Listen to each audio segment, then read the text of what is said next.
Assalamualaikum warahmatullahi wabarakatuh. Selamat datang di video presentasi kami kelas B Prodi Arsitektur kelompok 2 untuk memenuhi tugas mata kuliah metodologi desain arsitektur tentang penelitian dalam kaitannya dengan desain arsitektur. Baiklah, pertama-tama saya akan memperkenalkan anggota kelompok kami yang terdiri dari 5 anggota. Yang pertama, Ahmad Zulfahmi. Selanjutnya, Muammar Kadafi Umar, yaitu saya sendiri sebagai moderator. Selanjutnya, Azhar Akbar Mufi. Selanjutnya, Askia Nur Aliza. Dan yang terakhir, Najwa Dian Febrina. Baiklah, untuk pemaparan materi yang pertama akan dijelaskan oleh Faskia Nur Aliza. Bab 1. Ranah arsitektur. A. Arsitektur dan ilmu pengetahuan. Secara etimologi, ilmu pengetahuan adalah suatu bidang kajian atau pengetahuan yang sistematik yang dapat menerangkan sebuah fenomena dengan berdasarkan fisik atau materi, tentunya melalui metode ilmiah. Arsitektur pada dasarnya terbentuk dari rangkaian teori dan pernyataan yang berada pada lingkungan penalaran tersendiri. Suatu teori dalam arsitektur digunakan untuk mencari apa yang sebenarnya harus dicapai dalam arsitektur dan bagaimana metode yang baik untuk berproses atau merancang dengan tepat dalam upaya menuju pencapaian tadi. Teori dalam arsitektur adalah hipotesa, harapan, dan dugaan-dugaan tentang apa yang akan terjadi bila semua unsur yang menjadikan output tadi dikumpulkan dalam satu metode berpikir tertentu. B. Gejala dan definisi arsitektur. 1. Terminologi. Arsitektur menurut Kamus Oxford memiliki arti art and science of building, design or style of building, yakni seni dan ilmu dalam merancang bangunan. Arsitektur adalah penyeimbang dan pengatur antara ketiga unsur Vitruvius, yaitu keindahan atau estetika atau venustas, kekuatan atau firmitas, dan kegunaan atau fungsi atau utilitas, yakni bahwa semua aspek memiliki porsi yang sama sehingga tidak boleh ada satu unsur yang melebihi unsur lainnya. 2. Riwayat arsitektur dalam teori praktek. Praktek merupakan pelaksanaan sebuah proyek atau pengerjaannya yang didapatkan dalam proses perenungan sebagai proses mendayagunakan bahan bangunan dengan cara yang terbaik. 3. Perbedaan antara bangunan dan arsitektur. Pandangan Bob Creer tentang arsitektur dan bangunan menyatakan bahwa bila bangunan merupakan perwujudan dari karya arsitektur, maka elemen dasar yang berkaitan dengannya ialah bagaimana cara kita membuat atau merancangnya. Bangunan yang dihasilkan dari suatu gubahan arsitektur menjadi karya arsitektur tidak lepas dari unsur fungsi akibat adanya kegiatan dan pengguna, yaitu manusia. C. Metode dan perencanaan dalam arsitektur. Dalam konteks ilmu arsitektur, metode dapat diartikan sebagai cara mendekati, mengamati, dan menjelaskan suatu gejala dalam arsitektur, perencanaan, dan seterusnya dengan menggunakan landasan teori. Sedangkan perencanaan adalah objek kreativitas yang diwujudkan dalam karya seni bangunan yang merupakan hasil pemecahan desain secara optimal dari kebutuhan-kebutuhan mendasar untuk menemukan suatu karya baru, bermanfaat, dan tidak ada sebelumnya dengan tujuan memperhatikan kemungkinan perkembangan pada masa yang akan datang dengan sasaran memberikan kepuasan kepada penggunanya. Perancangan dalam konteks arsitektur adalah proses kreatif. Kreativitas dalam arsitektur sebenarnya ada pada keseluruhan proses merancang. Baiklah, untuk materi selanjutnya akan dijelaskan oleh Ahmad Zulfahmi. Bab 2. Teori dan gerakan arsitektur. Bagian A. Paradigma teori arsitektur.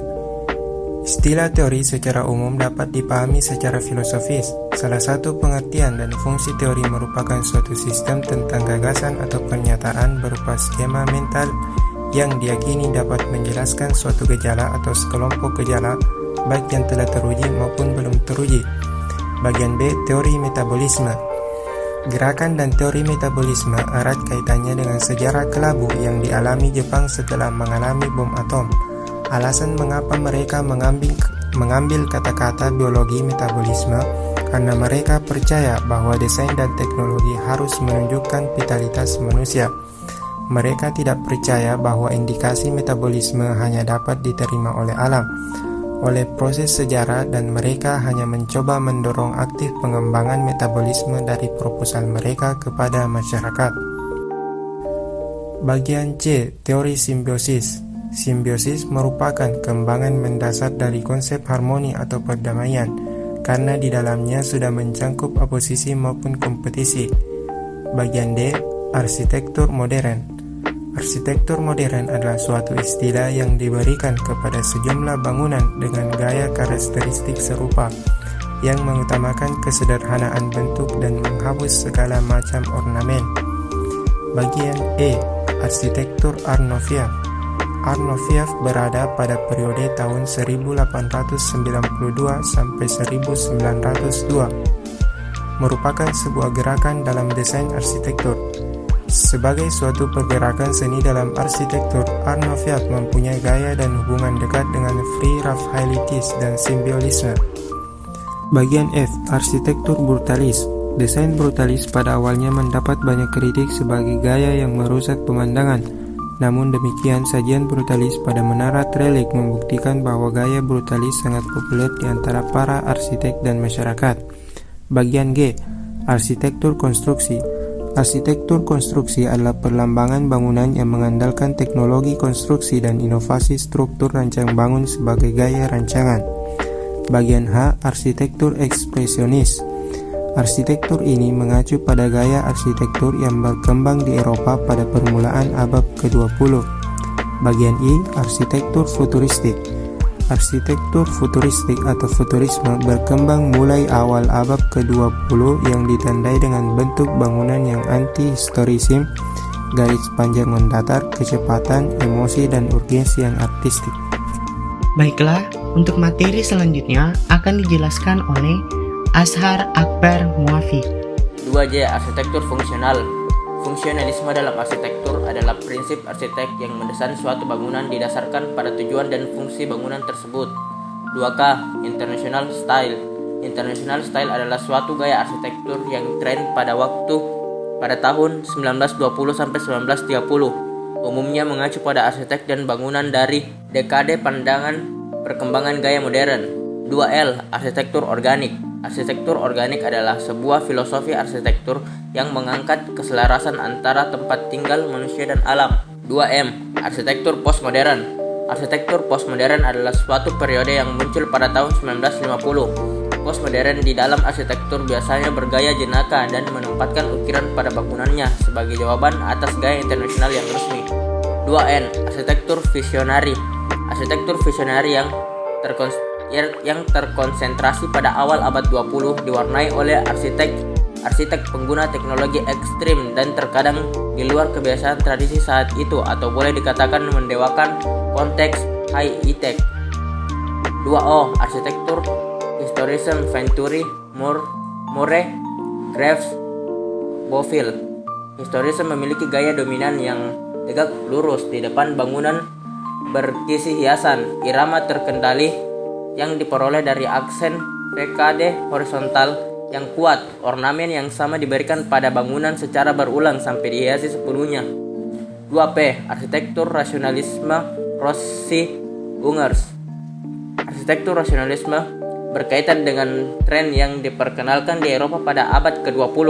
Penggunaan bahan-bahan baru, struktur yang kelihatan, tutupan atap yang datar, proses yang sederhana, kaca-kaca besar, dan menutupi permukaan inter ruang bangunan merupakan titik pusat dari apa yang disebut arsitektur rasional. Baiklah, untuk materi selanjutnya akan dijelaskan oleh Najwa Dian Febrina.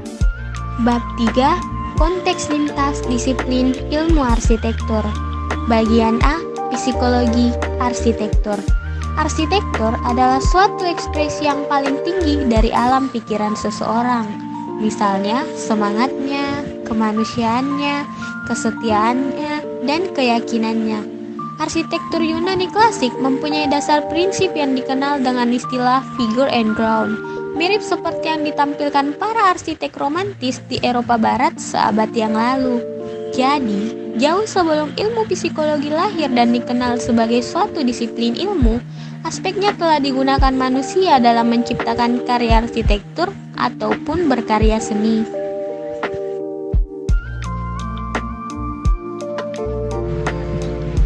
Bagian B, teknologi informasi dan arsitektur. Pada saat ini, hampir seluruh kegiatan perancangan arsitektur terkait dengan teknologi, di mana komputerlah yang menjadi core dari aktivitas ini.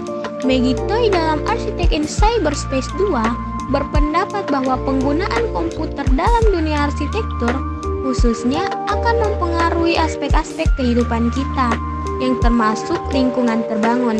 Hal ini tidak lain adalah karena dengan penggunaan komputer dalam perancangan akan meningkatkan variasi bentuk dan juga ruang dengan suasana baru yang tidak terduga sehingga dapat memengaruhi kehidupan kita. Bagian C, ekologi dan arsitektur. Ekologi dalam bahasa Yunani biasanya disebut oikos yang berarti rumah atau lingkungan, yaitu ilmu tentang makhluk yang hidup di lingkungannya. Oleh karena itu, pendekatan cadangan bangunan yang ekologis, yaitu memahami dan selaras dengan perilaku alam, diharapkan dapat memberi kontribusi yang berarti bagi perlindungan alam dan sumber daya di dalamnya, sehingga mampu membantu mengurangi dampak pemanasan global. Keselarasan dengan perilaku alam dapat dicapai dengan konsep perancangan arsitektur yang konseptual, yaitu pengolahan perancangan tapak dan bangunan yang sesuai potensi setempat, termasuk topografi, vegetasi, dan kondisi alam lainnya. Baiklah, untuk materi selanjutnya akan dijelaskan oleh Muammar Qadhafi Ummah, yaitu saya sendiri. Penelitian arsitektur. Bagian A. Arsitektur sebagai program penelitian ilmiah. Penelitian adalah suatu penyelidikan yang terorganisasi. Pendekatan berdasarkan praktik keilmuan dalam proyeksi arsitektur merujuk pada pandangan yang mengutamakan peran arsitek, layaknya ilmuwan dengan metodologi program penelitian ilmiahnya. Bagian B. Peran penelitian arsitektur. Kegunaan penelitian arsitektur adalah untuk memahami keinginan si pemakai tanpa mengabaikan kondisi tapak atau lingkungan setempat, dan akhirnya menerjemahkannya ke dalam suatu bentuk desain. Bagian C. Rangkaian inti penelitian arsitektur. Rangkaian inti penelitian arsitektur terbagi atas 4, yaitu 1. Perumusan masalah dan kajian teori. Penelitian dalam arsitektur memerlukan rumusan masalah untuk memperjelas latar belakang sekaligus dan manfaat penelitian. Yang kedua, hipotesis.